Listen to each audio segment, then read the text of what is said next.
The scoreline of the 2026 World Cup match between Argentina and Egypt is 3-2. It's a result that shrouds a much more volatile story. Within a 10-minute window, the referee issued 5 yellow cards and 1 red card, all to the same team. While Egypt's camp claims they were victims of a refereeing conspiracy, the match footage invites a different question. What causes a world-class team to lose internal control this completely? To understand how the Pharaohs broke in those final 13 minutes, we have to look at the 78 minutes of tactical perfection that came before the collapse. On the pitch at Mercedes-Benz Stadium in Atlanta, Egypt spent the majority of the match executing a masterclass in defensive discipline against the world champions. This shows their compressed 4-4-2 low block. By boxing in Messi with 2 rigid banks of 4, they neutralized Argentina's space through the center. They used this deep position to launch lightning-fast transitions, catching Argentina's high line out of position to build a 2-0 lead. When Mustafa Zico celebrated the second goal here, the Egyptian squad appeared to have the match and a historic upset completely secured. But a low block functions like a dam. It relies on total, unbroken concentration. A single fracture in that focus can trigger a total structural failure. Around the 75-minute mark, Argentina abandoned their patient buildup and shifted to a high-risk strategy of chaotic, vertical attacks. By flooding the wide edges of the pitch, Argentina began pulling the red block apart horizontally. This created massive gaps in the half spaces that Egypt's exhausted defenders could no longer close. Argentina pounced on these gaps immediately. Cristian Romero scored in the 79th minute, followed by a Lionel Messi equalizer in the 83rd. In less than 5 minutes, the physical exhaustion of chasing wide attackers transformed into a visible psychological panic. When Argentina tore up the tactical script Egypt had prepared for, the Egyptian players lost their structural safety net and began reacting with desperation.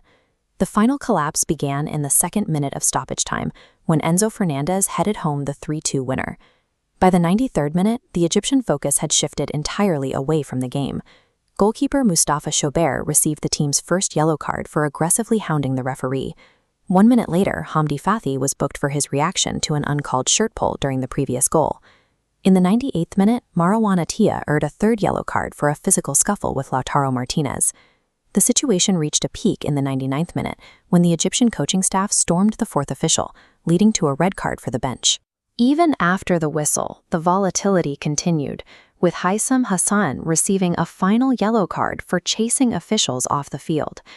During the exact period where Egypt needed to find an equalizer, they chose instead to spend their remaining energy on grievance. Following the match, coach Hassan Hassan doubled down, telling reporters his team had been cheated out of the quarterfinals. This is a clear example of emotional contagion. The coach's animated behavior on the touchline provided a blueprint that authorized his players to abandon their own discipline. That narrative quickly moved from the locker room to social media, with players alleging the tournament was fixed, while fans circulated viral videos of the referee's decisions. A team inevitably reflects the temperament of its leadership.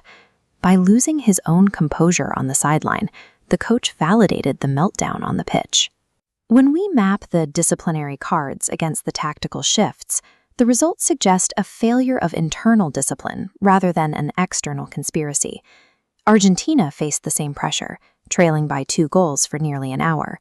But while Egypt fractured, the defending champions maintained the psychological focus required to systematically dismantle the lead.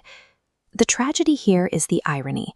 Egypt's most significant structural collapse happened on the touchline, leaving a squad that played 78 minutes of elite football with nothing but a loss. Against a world-class opponent, a perfect tactical plan is only as effective as a team's ability to control its emotions under pressure.